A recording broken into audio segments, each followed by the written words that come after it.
Hi and welcome to Mark's Motivational Podcast for this Thursday author series. That every Thursday I'm going to have a different author on the podcast. So today I'm delighted to be joined by another author. Her name is Sheila Killian. Is that right? Sheila Killian, yeah. Sheila Killian, that's me. Yeah. So she's got her first novel out, Something Bigger. So I'm really looking forward to talking to Sheila. So you're very, very welcome along tonight, Sheila. Thanks, Mark, and thanks for having me on. It's lovely. Yeah, it's great. Yeah, so congratulations on your new book. Would you like to talk about Something Bigger? Sure, yeah, no, I'm delighted to have it out. I guess publishing a first book is always like a bit of a dream come true, because you're there writing and chipping away, and then suddenly a publisher picks it up and it's as if it was always going to be published. Whereas when you're writing it early on, sometimes you lose belief in it, and then when it's published, that seems silly looking back on it. So the book is historical fiction, and it's based on a family story, in which my granduncle, and this isn't particularly a spoiler, but my granduncle ran into trouble with the Ku Klux Klan in Alabama. He was a priest, and his sister, my grandaunt Marcella, went over to spend time with him. So she left Ireland when she was 14 in 1903. And travelled on her own across the Atlantic and then down to Alabama to be with Jimmy. And in real life, she came back to Ireland just as I was born. She was a very old lady at that point.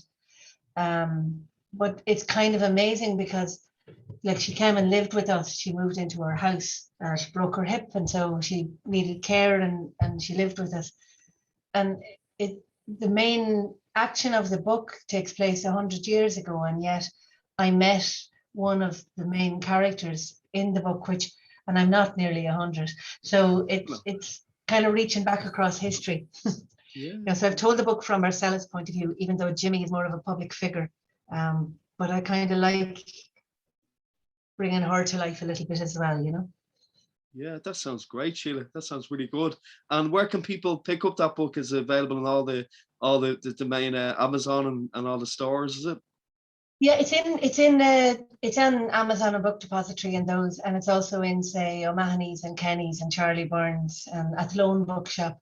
I have to give Athlone Bookshop a plug because they're a brand new independent bookshop, and that's a brave venture, Right. And so. But I set up an author website, SheilaKillian.com, and I try and list. Yeah. So I try and list there all the places the book's on sale, and I'm also building up a little bit of about the real history, because obviously the book is fiction and like most of it is made up. So for some people, they're interested in the real underlying story. So I'm trying to put up a few resources there about that as well for people who are interested. That's a great idea. And I'm going to share your website on the show notes as well for you. Oh, that's great. Thank you. That'd be lovely. Man. So where did the writing begin for you? Have you always been interested in writing yourself? Yeah, I suppose I always wrote a bit. I'm the youngest of 6. So I think when I was small, it was probably an obnoxious way of trying to get attention. I used to write these sort of satirical poems about my family. God loves them. And they were probably really lame, but they acted like they weren't, which was nice. But then, I was in school and graduating, and you had to, I was in college in the 80s, and the 80s were awful. So it was difficult to kind of think about being a writer when you had to think about paying rent or whatever. So privately, and when I had small kids, I kept trying to write more. But again, I never thought it was really possible to make a career out of it. Writers always seem to be other people. But then I found some very good writing kind of communities. We lived for a year in South Africa, and there was a great little group of writers in the town I was in, and they were very encouraging. And I remember now of Right Pace in Limerick, which is a group of writers who were, and it's very encouraging, and they're very serious. There's some great people in there. There's Dan Mooney and just a kind of a tight, encouraging group. And so, it happened. It happened. I noticed you're into motivation and believing in yourself. And I think in some ways that's the difficulty when you're you're writing, like you lose faith in the thing. Yeah. And then you fall back in love with it. And it's one thing that I think having the book published and having it got very good reviews from people I really admire. And that has given me a lot more confidence in things. So like the confidence, not obnoxious cockiness, but a bit of confidence goes a long way, you know. Big time, yeah. No, thanks for that, yeah. And I see your travel writing and fiction and poetry have won awards in Ireland and the UK. So well done with that. How so that, like, was that like competitions you entered, Sheila? Yeah, it was really like I entered like short stories and a few things. I won the Molly Keane Award one year, and Brilliant. travel writing. I used to travel a fair bit for work, and I started writing, like if I was going to a city for a conference, I'd write an article about it, and sometimes the Irish Times published them, like, you know, the kind of little weekend in Turin.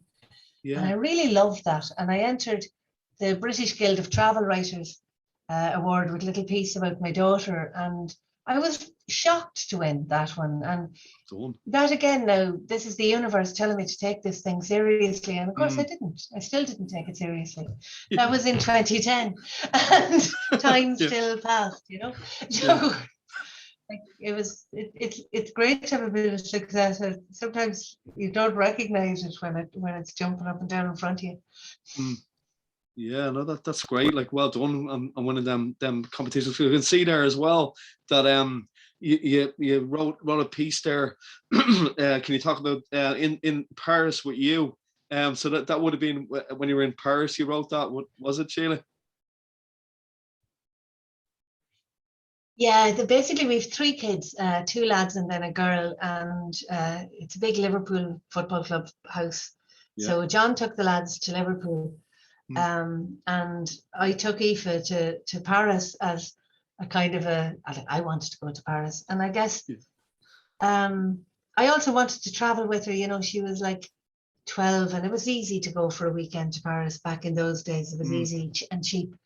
And I remember my mum used to, like, I was also the youngest, and it's easier to do things with the youngest in some ways because you're not minding all the other smaller ones. And she used to take me to Galway, up to Salt Hill.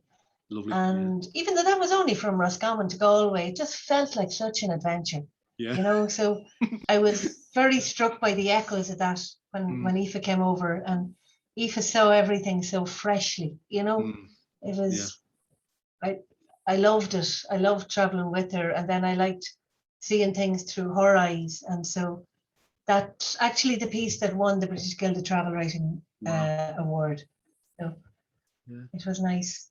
Yeah, that's very interesting. It's great to get where you get your inspiration from, isn't it? It's great the way you can get your inspiration from different places. That's great. Yeah, that's pretty good. And can I just ask you as well, Sheila? You know, do you have like a structure that keeps you motivated when you're doing your writing? Like some people write a certain amount of words every day, and some people have a different ways of doing it. What way do you do it yourself, Sheila? God, Mark, I wish I had a structure. I really do. No, I will. I mean, I teach in the University of Limerick. I see that, we've got our timetable now, and the students are back next week. So I will develop a structure during the teaching term because my life has to be more organised then, and I need to be more organised. And probably what it'll look like is early in the morning and Saturday morning. Because I get tired late at night and I want to have a glass of wine or something with somebody. So early in the morning works for me. If I get up real early and I can do a little bit before I go to work, that's usually how it has worked for me. But I fell out of all structure over the summer. So I need to kind of pick it up and put it together again. So probably for me, it'll be about getting up early and doing, and if I write a bit every day, and I don't tend to count it in terms of, well, I do count it in terms of words, but I try not to. I count it in terms of words because I did a maths degree, and I love a good spreadsheet. So I'm a sucker for keeping tabs on things numerically, but I don't Yeah. think it's a really good way of doing it, because at certain stages you're deleting more than you're writing. But Yeah. if I can write every day in a streak, then all the rest of the time, even when I'm doing other things and busy at work, stuff is working away in the back of the head. And then everything is reminding me of the book. So that's the space I'm aiming to get back into now for book number 2, because I had fallen out of it over the last few weeks. But that sounds like you had a good structure there when you did that. Like, you know, that's very, very helpful for people, any that's listening, to kind of do that, to kind of fit it into your day, and while you're doing something, you're ticking in the background. So that's great. Thanks for that, for the sharing that with us, Sheila. That's great. And I can see also that a word in Edgeways was on RTE1, Radio 1. That's great. But what was that about, Sheila? Yeah, a word in Edgeways came out of the blue, and it's a lovely little, like, it goes out on RT1 at 6:15 in the morning. I have to fess up, like I'm rarely listening to RT Radio 1 at 6:15 in the morning, though I will now once I get back into the early morning thing. Yeah. And it's under religious programming in RTE, but it's not any particular denomination of religion, or it's not even necessarily about God. It's just kind of reflections about life. Okay.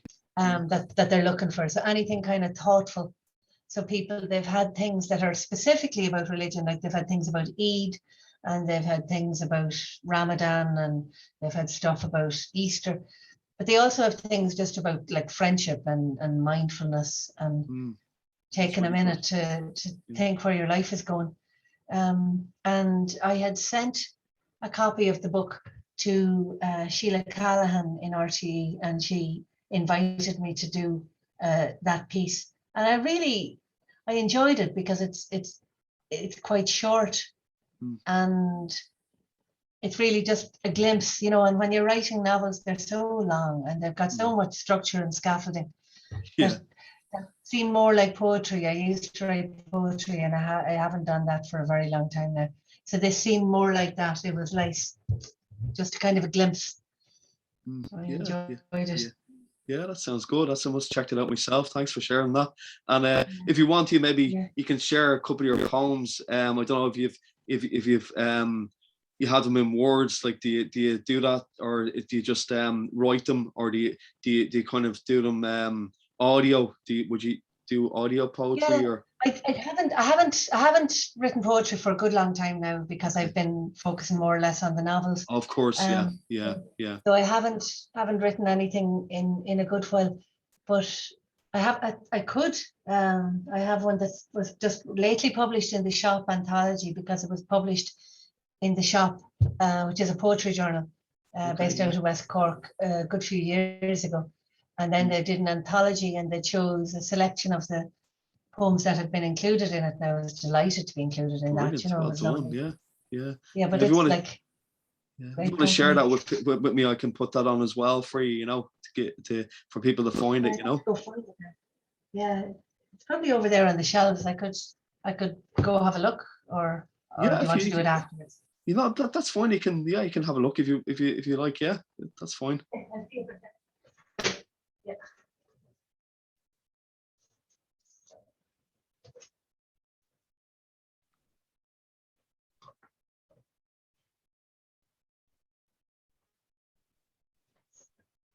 And then look. Yeah. Sheila's going to just share the poem she done now. Okay, this one it's a short poem. You'll be all glad to know. Oh, great! It's a real treat for the listeners. Thank you, Sheila. Yeah, exactly. And it was published in the Shop magazine, and then in the Shop anthology. And I wrote it when we lived in South Africa. We lived in Grahamstown, and a friend of ours died, and so I wrote it. It's called Furry. Oh, very good. Since he died, we've been walking around with no skin. Up High Street, the coffee shops, wind peeling our veins. People brush against us. They don't notice that we have no skin. All those songs on the radio. Some girl with your hair all blowing, unfiltered. When our new skin grows, we'll be safe again, sheltered. But for now, I think we should stay out of the wind. Very that's nice. it. That's very nice. Very nice. Thanks for sharing that with us, Sheila. Very nice. Sad. Yeah, sad, all right. But yeah, no, this has been great talking to you. And I hope your books and your poetry do really well for you as well. I might just ask you. No, I hope so. Yeah. Say again. Sorry. No, go ahead. Yeah. Oh no. You're working on another novel as well at the moment, are you, Sheila? I am, yeah, and this other novel will be fairly different, I think, because like Something Bigger was based on a real story, so it has a lot of history in it. Whereas this new novel is much more contemporary and it's fully fiction, Okay. and it's set between Ireland and Finland, and it's about an unusual pair of sisters. Basically, is what it's about. So, I've been kind of edging my way back into it because I was distracted with the publication of Something Bigger in July, I guess. And now they're kind of coming alive in my head again, which is a nice thing. So great. I have an extended draft of that, and I need to kind of edit it up and get it out there. So I'm looking forward now to when term starts again, having a nice rhythm and getting moving on that. Yeah, the very best of luck with it. Like, and then keep me posted when it does get released. You can always send it to me, and I can share it with your stuff. Yeah. Well, I really appreciate that, Mark. Thank you. Yeah, no problem, no problem. So I might just ask you one or two of your favorites before you go. That's okay, Sheila. Sure. Yeah, but do you have favorite reader? Yeah, favorite author or books yourself, like that inspired you. I suppose I'm a sucker for Donald Ryan's novels.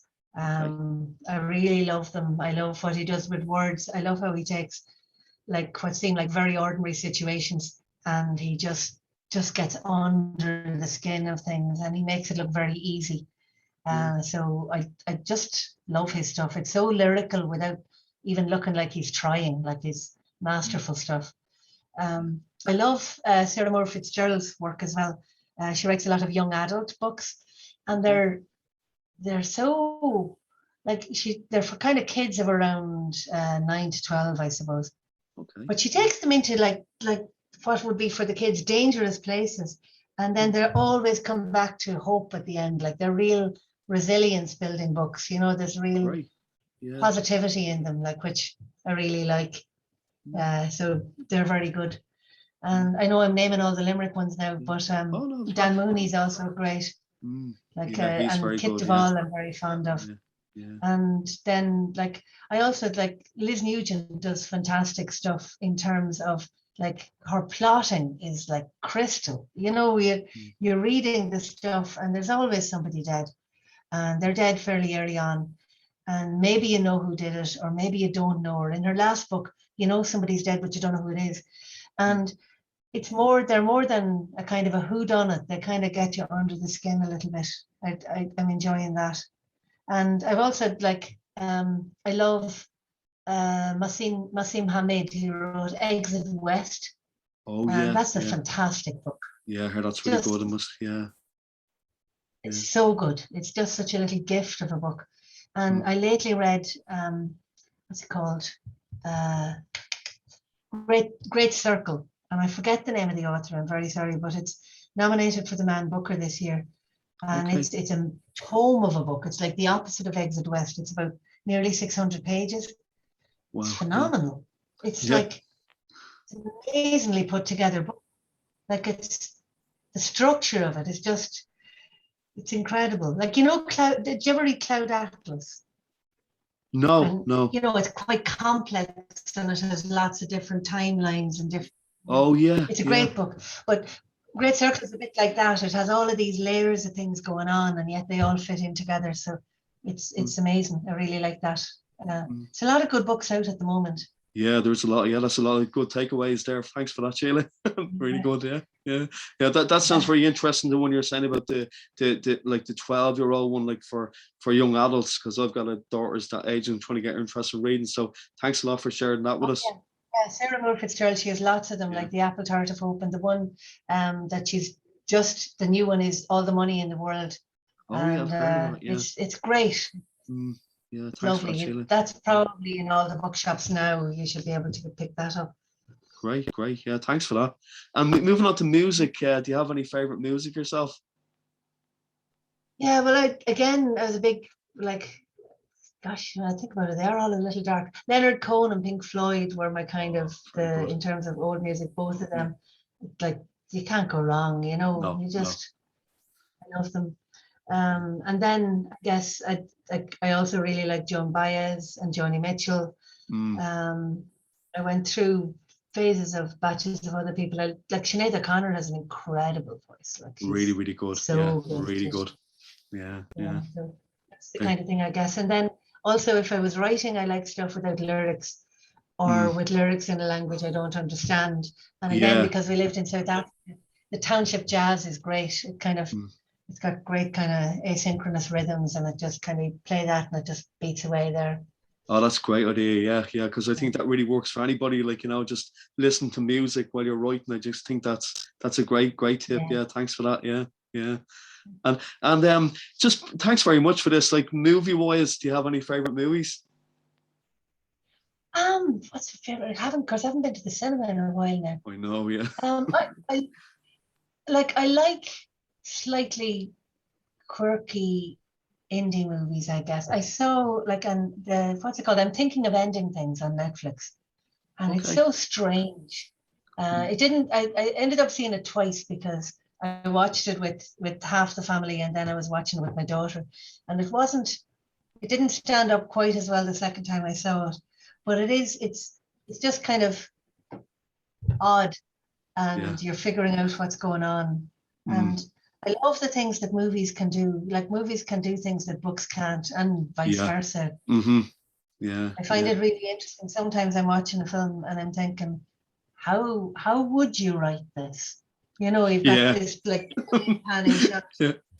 Yeah. You'd be like pages and pages and pages and pages and pages, and it wouldn't work. I But know. Yeah. those kind of things, like Juno, I enjoyed. Like I like the Mm. kind of slightly indie ones, like Three Billboards. I enjoyed. Yeah, that was Um, good. Yeah, I like that film. Yeah.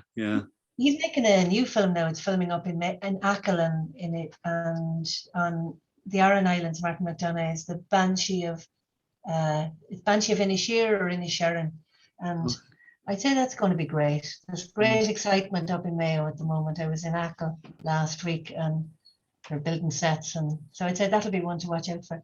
Yeah, thanks for that. Thanks for that. Yeah, this has been great, Sheila, talking to you, and I really wish you all the best in your future endeavors with your books. Like, just one last thing before you go, if that's okay. Um, if you could kind of give people in your work, like writing or like that, to motivate them, what would you say if you could kind of give advice to keep them motivated through their writing? It's funny because I have been thinking about this, and like I mean, Something Bigger is published now, and like Yeah, well I done. was walking the dog this evening, and I walked up past O'Mahony's bookshop in Limerick, and there it was in the window. I hadn't known it was in the window, and Well, honestly, I thought like, wow, there's like, it's phenomenal to see yeah, it, with your name on it, and brilliant. Yeah, in in the shop like that. Like I love that shop. It's a big independent bookshop. yeah. And I wouldn't have imagined it, or I would have tried to imagine it, and I'd have been trying to kind of visualize these things. But I figure like it doesn't like it took me a long time to finish Something Bigger and to publish Something Bigger. But now it's done. And Mm. once it's done and it's out there, all that doubting was a complete waste of time. Yeah. Great. And all that time I didn't spend writing. Well, it wasn't always time, I was doing other things, but the time that I didn't spend writing when I was kind of like feeling miserable about writing, or when I was thinking, oh, I can't, this isn't any good, that was a waste of time. It doesn't matter if it's any good. If you write it, it'll be better than it would be if you didn't write it. And like, it's probably much better than you think. And the first draft's going to be crap anyway. Um, Yeah. I was cleaning out the drawer there today, and I came across an earlier draft of Something Bigger, which had these scenes in it, which I cut. And I was thinking, oh, that's a nice little scene. And then I turned it back and, God, I wrote that dialogue. That's so clunky, So Yeah. I think it's always going to get better. Mm. It's always going to get better. And the only way it gets better is if you keep at it. And it's Yeah. probably better than you think. Certainly, it was better than I thought it was while I was writing it. I think, like, writing, it's always better than feeling miserable about not writing anyway. So yeah, no, that's great advice, Sheila. Thanks a million, and thanks a million for coming on. You're so good. So thanks, Mark. I really appreciate it. Lovely to chat. great, and I'm going to share, as I said, I'm going to share all your website on the notes as well. And this is so. Thanks again, and all the best. So that was Sheila Killian there, folks. On Mark's motivational podcast, Thursday authors session. So I'm going to have another podcast on early next week. Thanks for tuning in, and thanks a million again, Sheila. Thanks, Mark. Thank you.